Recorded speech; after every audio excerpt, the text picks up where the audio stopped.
Episode 1. Where in the world is your daddy's baby mama? Starting the season in British Texas, Scotland, Vile has moved into a new, more stereotypical evil base. No one is supposed to know where it is, which is why they should have moved it to Wales. No one fucking knows where that place is. Our villainous A-team gets a Zoom call from their newest member, Roundabout, a James Bond villain minus the racism. Muscles McGee Brunt is hyping up their latest class of murder teens, though from what I've actually seen, they're kinda shit. Over in I Can't Believe It's Not Brazil, Argentina, Can Get It Carmen is breaking into a bank to steal her dad's stuff, which is thankfully just your average batch of illegal passports. They say something about them sharing the same eyes, but we have to cut back to the twins, who are busy setting up Jeopardy questions about the local culture. Like, what is salsa? Now, on to the meh reveal that is Dante Bosco, our Prince Zuko, who is here, and he kinda sucks. His name is Spin Kick. You'll remember nothing about him except he's voiced by Zuko. Also, this chick is here. She's voiced by Luce. Luckily, Makes the Show Shadow-san is here to save me from mediocrity, and over tea they discover where the next clue is. To fuck with Vile and get a vacation, Shadow-san flies to South Africa with the tracker even though shipping is a thing. Bruiser Brunt is pissed that their last master plan didn't work off better than just murdering Carmen, so she's off to do that. In the city of Veracruz, Carmen runs into a random pervert who says she looks just like her mother. Nothing better to do, so they start tracking down every one of her mom's alias in the city, breaking into the nearest maybe mama's house, finding Mucha Lucha instead, who has to break it to Carmen that she did not fuck that man, trying to cheer her up by inviting her to watch her wrestling match. I'm sure this is someone's cup of tea. It's me. I am someone. In the background, the police, J. Jonah Devono and soft anime girl Julia, entering the scene so that they can leave it, just so we can find out that Brunt is also in Mexico, and attacking random luchadors because she was too lazy to bring her own mask. Grabbing her failed war, but the luchador is here and the fight's on.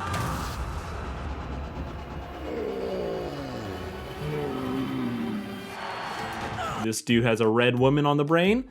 Devono continues to keep women around him down, but thankfully, advances only get met with pain. Brunt loses, and butt dials her friends just to add a little extra salt to the wound, making a hasty retreat. The idiot's L's just keep stacking up. Arcs are concluded. Find out this season is mask themed, so get ready for lots and lots of masks. Episode 2, Carmen meets her mini-me. Worthless minions are tricked by a treat of a man. Earning that paycheck maelstrom is in the spirit. Lose your funny bone?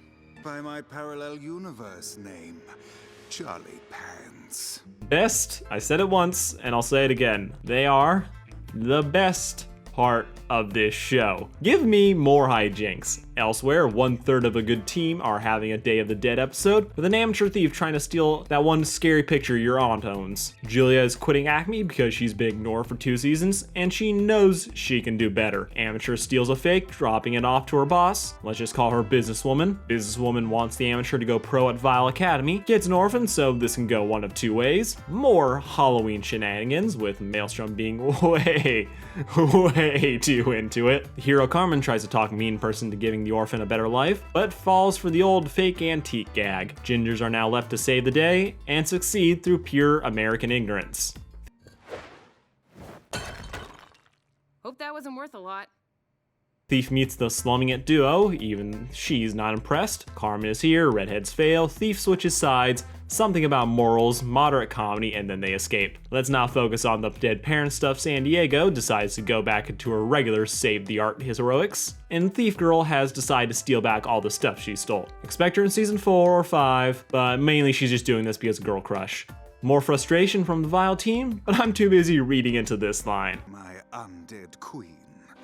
There was a cliffhanger that is completely unneeded, because this is Netflix and it's not like I'm close enough to the remote to change the channel. This is episode 3 and it's in Louisiana. If America is a melting pot, Louisiana's the spittoon, which is somehow still more interesting than everything above it. Mandatory Bayou chase scene happens. Devono chases Carmen, who's chasing Tigress, who's chasing relevance. Tickets are found to the Crawfish King's charity gala. Also, evil tech genius, the Troll, who is not, and I repeat this for legal reasons, is not ripping off Undertales, but piracy would be fitting for the internet theme. Scooby-Doo party begins with great costumes all around. Thankfully, none of them follow Party City rules. Needs to rethink her life. Tigress has long stopped being a threat, so she gets partnered with actual badass Paper Star. One likes heels, the other pumps. Surely a female friendship for the ages. The house is full of spooky shit, and I'm not talking about the cleaners. Banana Devino is also here.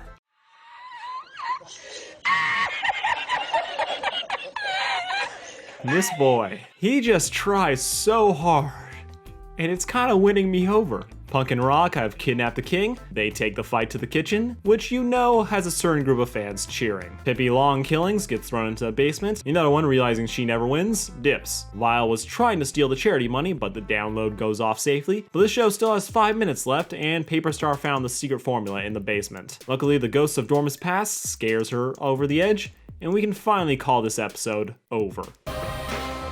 Episode 4, the best one. Why? Mime.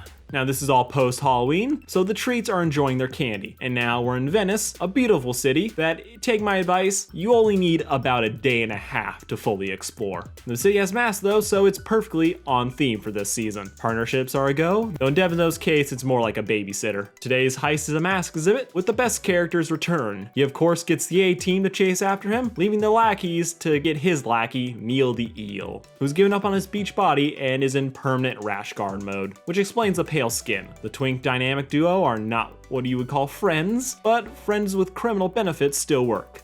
At the Museum of Masks, there's a mask from Japan, meaning who else but Shadow-san's brother is here. Because he's the only guy in Japan that works in Japanese cult artifacts, I guess. He's also famous now for being one of the few people to ever reject a redemption arc, so good for him. Because if you know real life, you know that no one can hold a grudge like family. Oni-chan finds out his brother is here, setting up drama for later. Costumes are styling, mostly, and right on cue, before and after Ken Watanabe meet. Quick check-in with the about-to-be exes. Old man is convinced to trust them after the idiot Neil appears, even knocking a bitch out. Carmen crew escapes with a mask, and the other guys are following. Tricks and turns till they finally get the goods. Bait and switch though, so they're going home with nothing. Devino's cardio comes in clutch, and he's left with the goods, killing a massive existential crisis.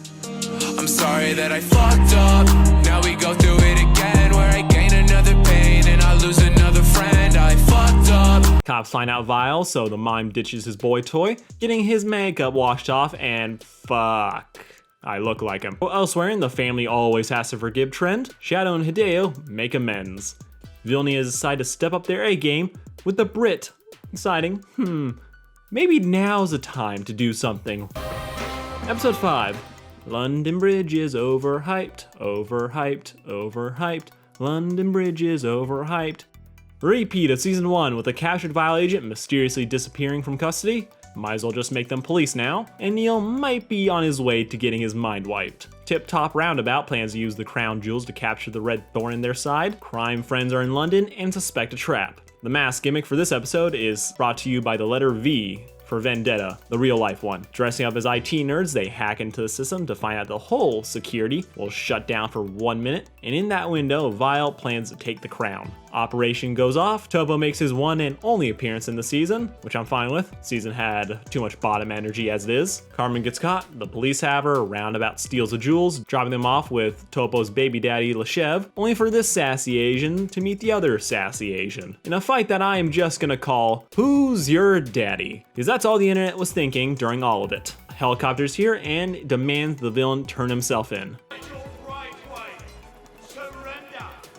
Friends have won the day. Rit will now be exiled to Scotland to join the rest of the villainous office. And at the end of everything, was this worth the wait?